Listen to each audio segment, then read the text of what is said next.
Hello and welcome to another video. If you've been watching my previous videos, you may remember that just as the cherry blossoms were in full bloom, I came to Yasuno station. Well, I'm here again today.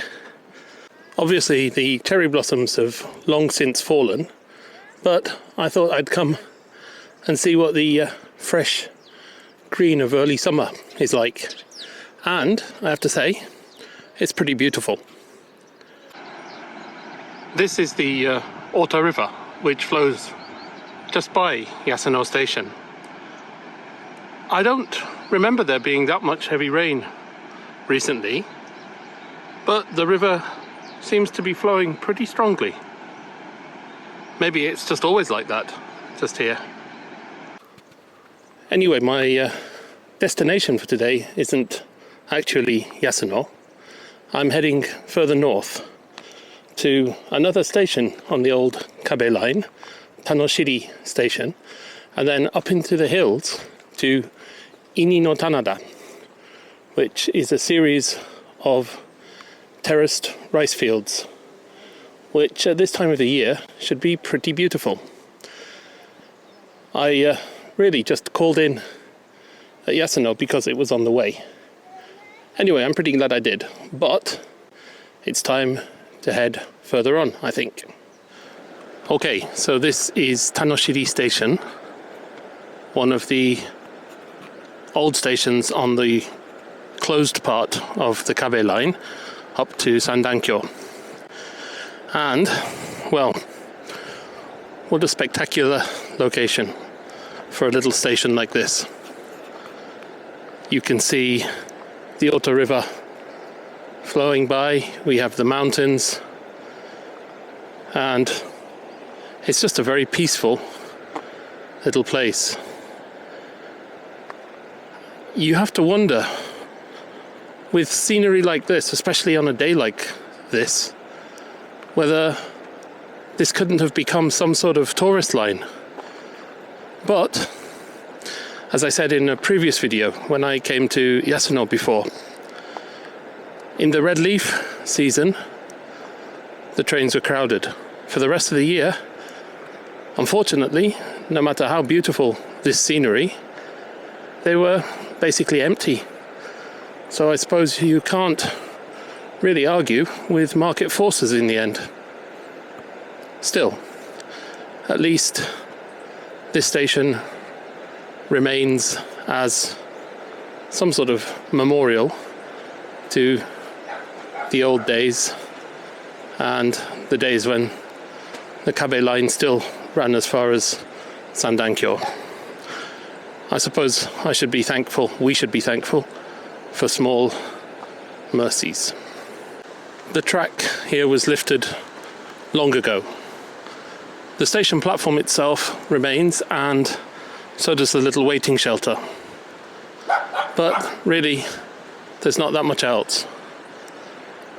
In the shelter, there's the timetable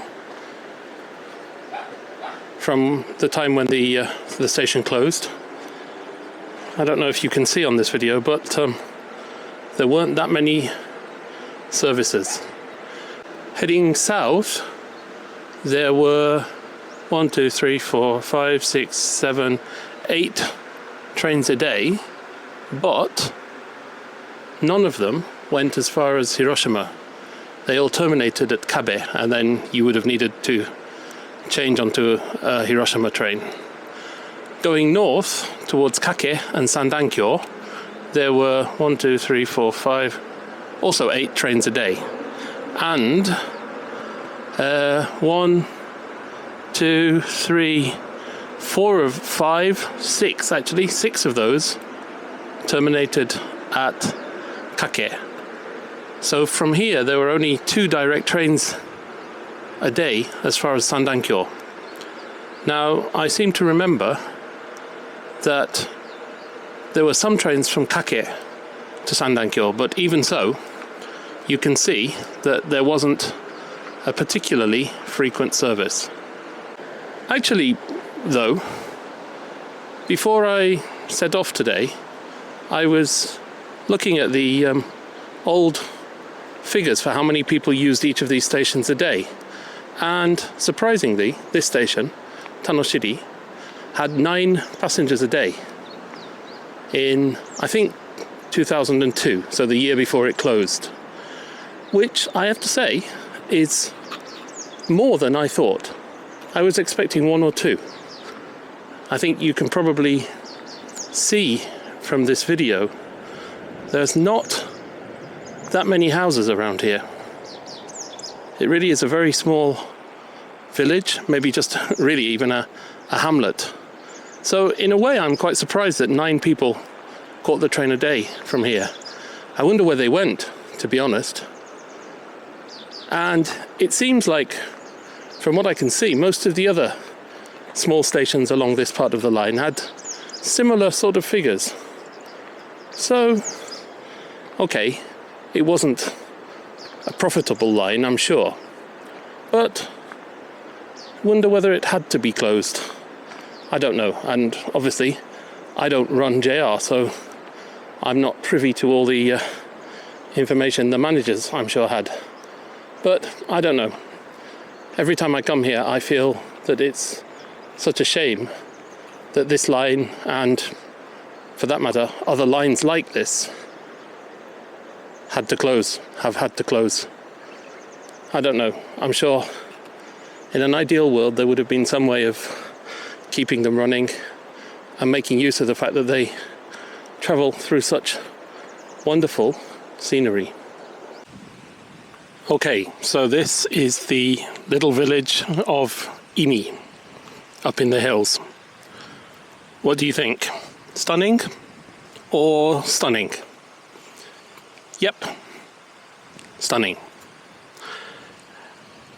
And maybe it's a little bit difficult to see from here, but the village is basically full of terraced rice fields, and most of them look like they've just been flooded, ready for the rice planting. Some of them have already been planted, actually. And, well, anyway, I'm going to take a walk around the village, take some photos, and, of course, some video. Little villages like this, hidden up in the mountains, are really like paradise. I'm sure in winter it's a very, very hard life. And even in summer, I'd say it's not a very convenient life. But even having said that, if I could, I think I would move here in a heartbeat.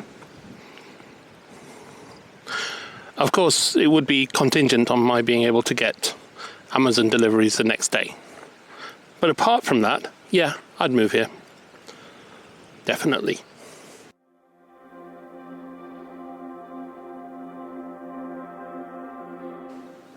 This building was once the elementary school. It's surprising in a way that there even was an elementary school, but given that there obviously was, you have to wonder how many children there were. I'll tell you one thing though, no matter how many children there were, I bet it was a wonderful 6 years of study. Actually, I'll tell you what else I wonder. Given that the school is obviously closed now, I wonder where the children go to school. And more to the point, I wonder if there even are any children in Ini anymore. It would be a terrible shame if there weren't, but at the same time, I wouldn't be surprised if there were no children at all here. Near where I parked my car, there's like a little display of photographs, but more than that, there's this poster. Beware of bears. Avoid going out in the early morning or at night. That's, I think, a good measure of just how rural, how remote this place is. It's still wonderful though.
There's a little viewing platform at the end of the village, and this is the view out across the rice fields from that platform.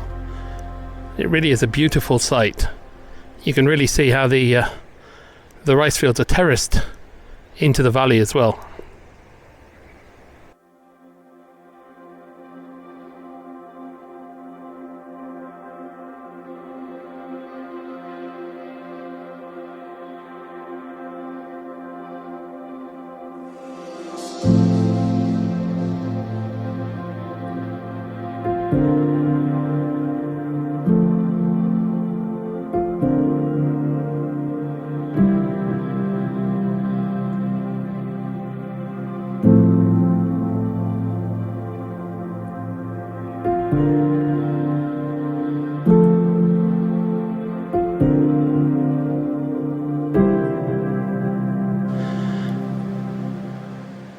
Ini was chosen as one of the 100 best rice field views in Japan, and I think it's fairly easy to see why.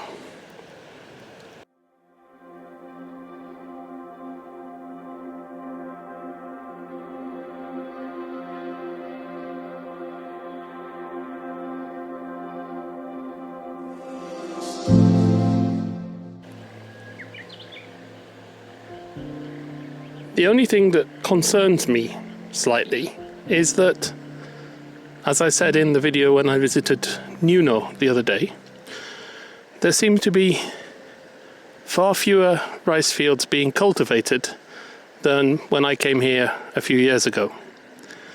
Now, once again, it may be that this is just very early on in the season and that some of those rice fields in the distance will be cultivated in the next few weeks. But once again, as I said before, something about the look of those terraces sort of suggests that they won't be, which, especially in a landscape like Ini, where the rice fields are such a part of the village, would be a real shame. I suppose we just have to hope that this beautiful scenery, this traditional scenery, continues, or more to the point, is continued on into the future. It would be a terrible shame if this were lost. I would really love to stay here for longer, until dusk, maybe. But unfortunately, it's nearly 3 hours drive back to home, so I need to leave fairly soon. Which means that I need to bring this video to a close. So, I hope you enjoyed this brief look around Ini. It really is a spectacular place. Little villages like this, landscapes like this, really deserve to be cherished. I also hope you enjoyed the look at Tanoshiri station, which in itself is rather a beautiful spot.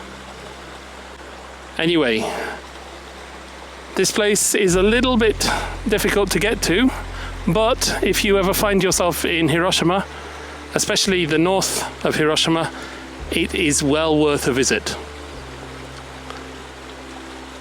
Anyway, thank you very much for watching. As I say, I really do hope you enjoyed it. It is a spectacular place. I can't say that enough. I hope to see you again very soon in another video. But for now, goodbye.